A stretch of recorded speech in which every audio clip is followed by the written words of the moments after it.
Apakah sah menikah dengan wanita hamil? Punya tanah 5.000 meter, diambil tetangga, sudah membunuh 99 orang. Apakah Tuhan mengampuni dosaku?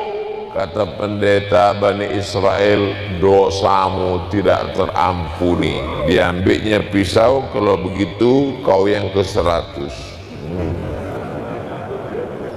Ustadz, apa hukumnya main uang arisan?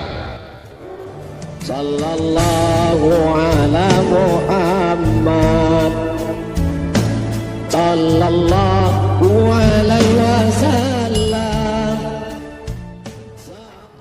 Apakah sah menikah dengan wanita hamil?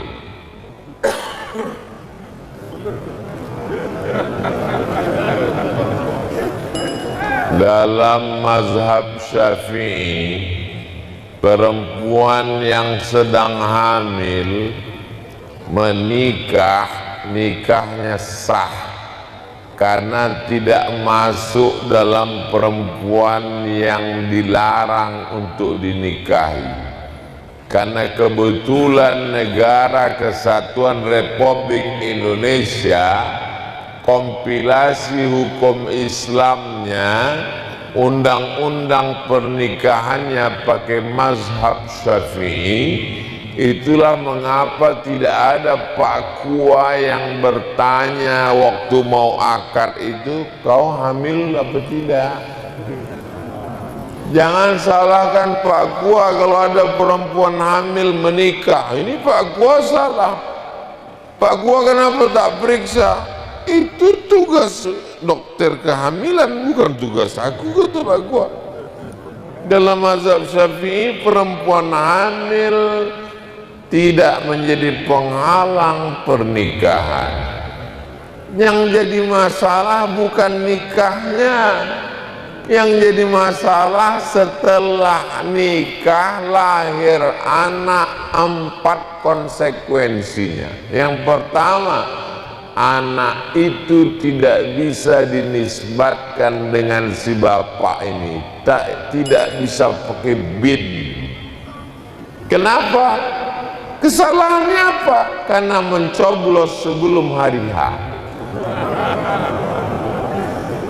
Yang kedua, kalau anak ini laki-laki, ternyata lahir laki-laki, sesudah itu lahir adiknya perempuan, dia tak bisa menjadi wali adiknya. Kenapa? Karena dia saudara seemak, tidak dianggap sebagai saudara seayah seibu. 3, kalau anak ini meninggal atau bapak ini meninggal, mereka tak saling mewarisi karena mereka tak ada hubungan nasab. Yang keempat, kalau seandainya anak ini lahir perempuan, si bapak ini tak bisa mewalikan. Hai bapak-bapak yang dulu waktu kalian nikah bini kalian hamil, nanti kalau masanya dia mau nikah, kalian pura-pura mencret. Walinya siapa? Wali hakim. Fasultanu waliyun man la waliyalaha. Wali hakim menjadi wali bagi perempuan yang tak punya wali. Jadi kalau ada perempuan hamil mau dinikahi, ingat 4 ini. Kalau tak sanggup, tak usah nikahi. Jangan nikah karena hanya menutup malu. Menutup malu lalu yang 4 ini, nanti pasti dia akan salah. Kalau sudah dinikahinya, lahir anak, pasti akan pakai binti dia karena mengurus akte kelahiran. Pasti nanti 25 tahun lagi kau terpaksa akan menikahkan anak itu pula. Nanti kalau meninggal kalian akan saling mewarisi. Salah pertama akan disusul 4 kesalahan. Jadi kalau terlanjur hamil, apa solusinya? Tak usah nikahkan. Malulah Pak Ustadz, kirim ke Bandung, ke Jakarta, ke Surabaya, carikan kos-kosan sampai anak itu lahir. Kalau ditanya orang, anak kau kemana? Sedang S2. Berani berbuat, berani bertanggung jawab. Kalian nikahkan, 4 konsekuensi di masa akan datang. Waspadalah. Kejahatan terjadi bukan karena ada niat dari pelakunya, tapi karena ada kesempatan.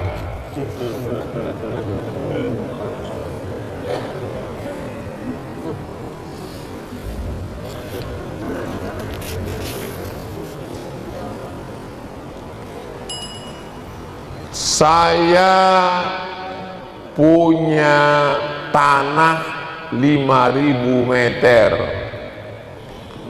diambil tetangga 2.000 meter.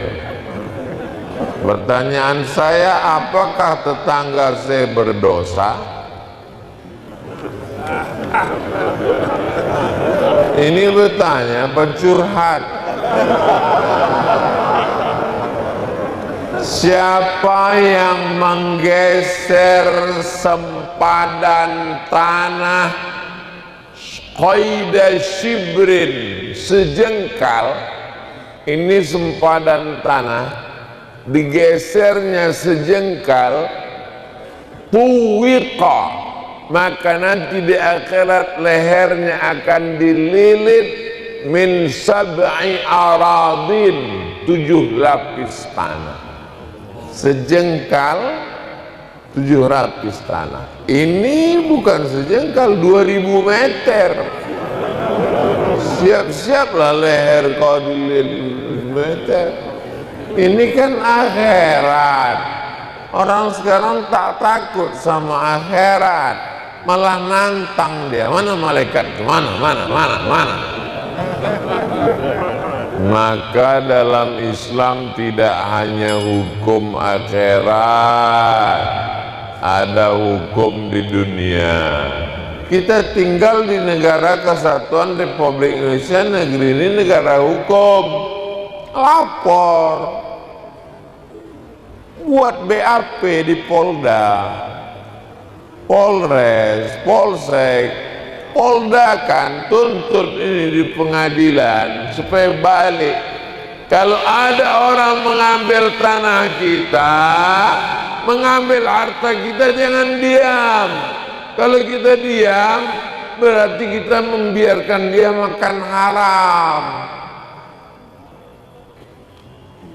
Anak bapak diganggu orang, biar aja lah, tak apa-apa, saya ikhlas.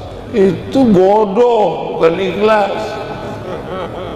Tanah kita diambil orang, jangan sampai dia makan haram, anak cucunya makan haram.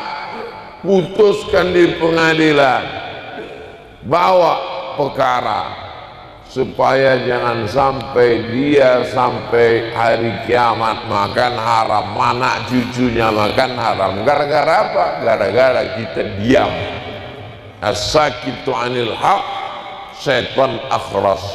Orang yang diam melihat kebenaran diinjak-injak berarti dia setan bisu. Sedang tanahmu aja diambil orang kau diam, apalagi tanah masjid. Tanahmu aja diambil orang kau diam, apalagi agama Allah dihina-hina. Yang pribadimu saja kau diam, apalagi kalau untuk umat. Jangan pernah diam. Saya seorang pendosa. Semua ini pelaku dosa. Siapa yang tak pernah berdosa? Akankah taubat saya diterima Allah? Inna Allah la yaghfiru an yushraka bihi. Allah tidak menerima dosa syirik. Wa yaghfiru ma duna dzalika liman yasha.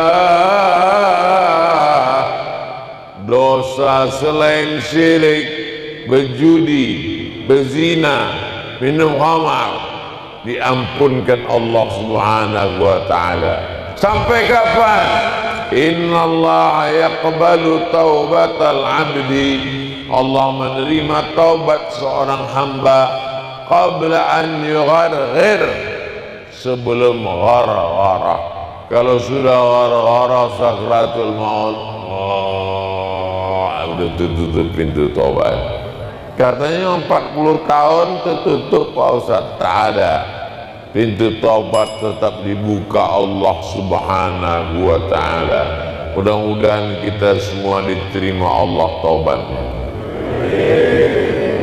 Syarat taubat pertama, an-nadamu fil qalbi, menyesal. Setelah menyesal, al-iqraru bil lisani, ucapkan dengan lidah, astaghfirullahalazim, astaghfirullahalazim, astaghfirullahalazim alladzi la ilaha illa huwal hayyul qayyum wa atubu ilaih. Yang ketiga, al-itmaru alla ya'uda ilaihi abadan, tekad kuat untuk tak balik kepada perbuatan dosa untuk selamanya. Paling bagus tata cara sholat, mandi taubat. Mandi dulu. Setelah mandi taubat, sholat sunat taubat 2 rakaat. Setelah itu wa asbi'il hasanat sayyi'atal hasanata tamkuha. Yang dulu salah, dulu kaki dilangkahkan ke diskotik, sekarang kaki melangkah ke masjid. Dulu uang dipakai beli khamar, ganja, sabu-sabu, narkoba, sekarang dipakai untuk tahfiz Quran, pondok pesantren dan masjid. Dulu mata menengok yang haram, sekarang dipakai untuk memandang para habaib alim ulama membaca Quran. Dulu telinga dipakai mendengar musik, sekarang telinga dipakai mendengar sholawat. Dulu dipakai tangan buat maksiat, sekarang tangan mengusap kepala anak yatim.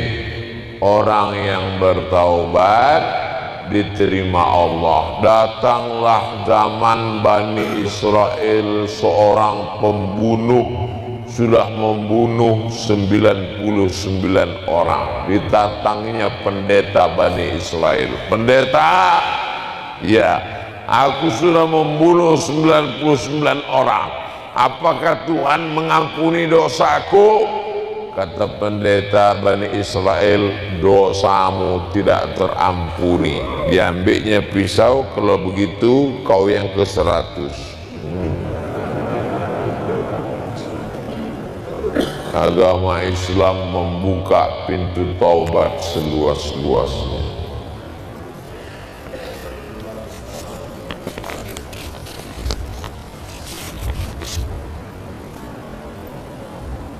Dulu saya pernah durhaka kepada orang tua saya, sekarang kedua orang tua saya sudah meninggal. Bagaimana kedua orang tua saya bisa mengampuni saya, sedangkan kedua orang tua saya sudah meninggal dunia?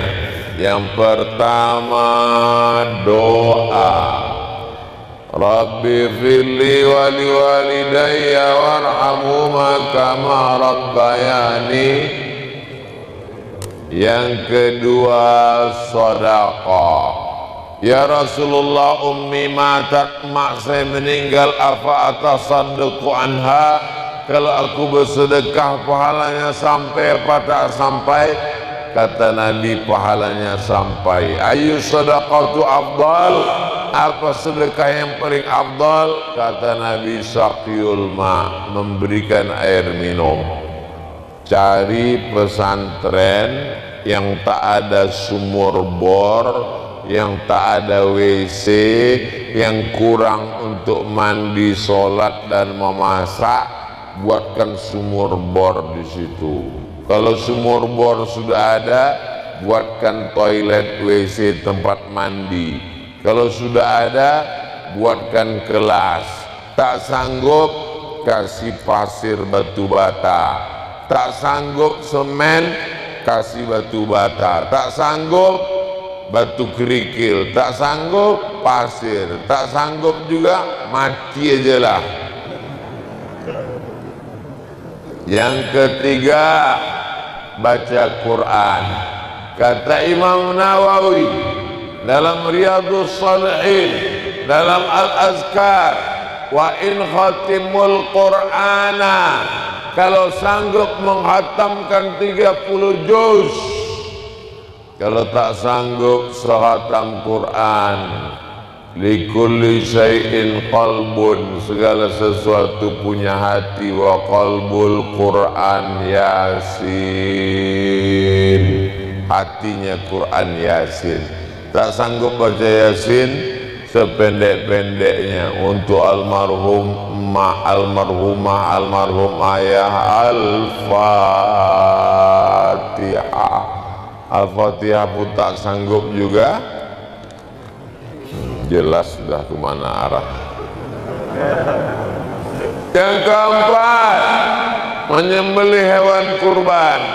Allahumma hadza an Muhammad wa ali Muhammad, kusembelih kurban ini untuk Muhammad sallallahu alaihi wasallam dan keluarga.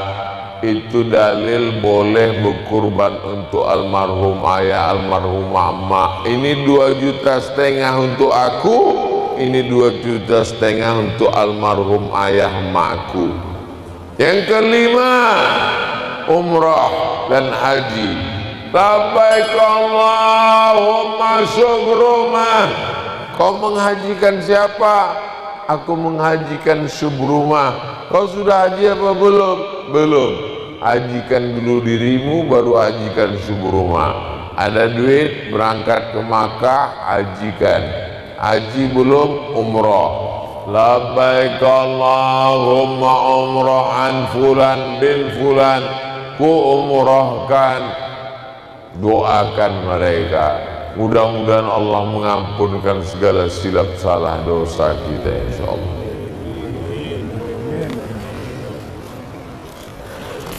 Tak habis-habis kertas nih.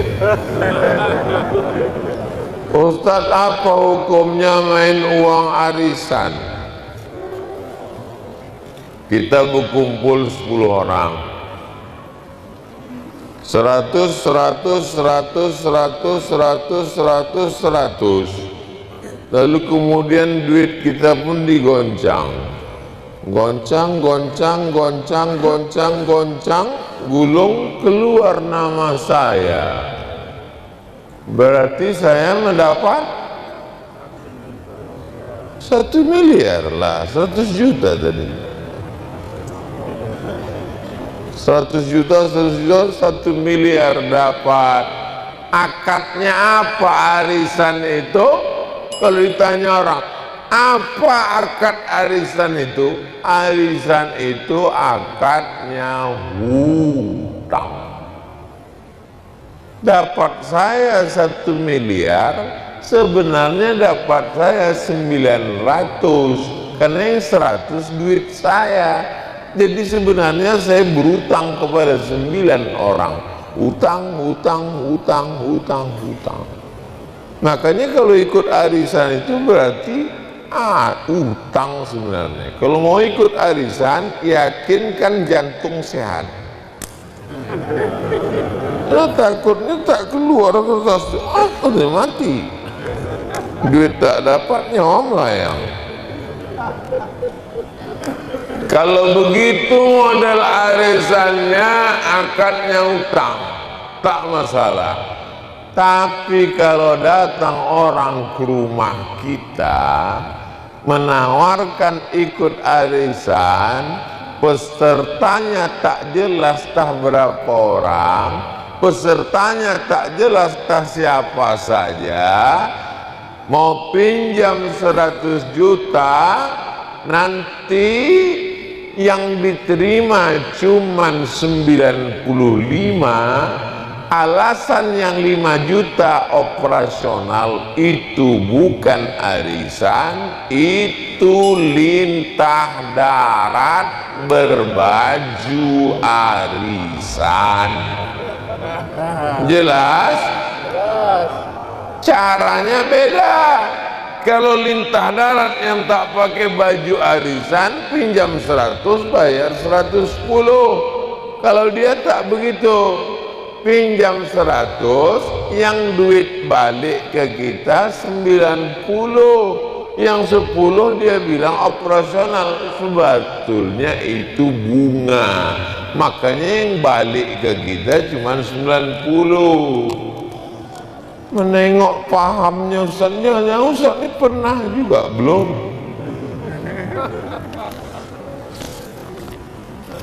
Hati-hati jangan terjebak pada riba. Maka masjid mesti punya baitul mal wa tamwil. Makanya jangan cuman perhatikan orang sholatnya, perhatikan juga makannya. Sekarang kita hanya bertanya, udah sholat? Udah sholat? Adakah di antara kita yang bertanya, udah makan? Karena Islam mengajarkan afsyus salam, tebarkan salam, at'imut ta'am, kasih makan. Kenapa Ustaz tiba-tiba ingat makan? Belum makan lagi. Sallallahu ala Muhammad. Sallallahu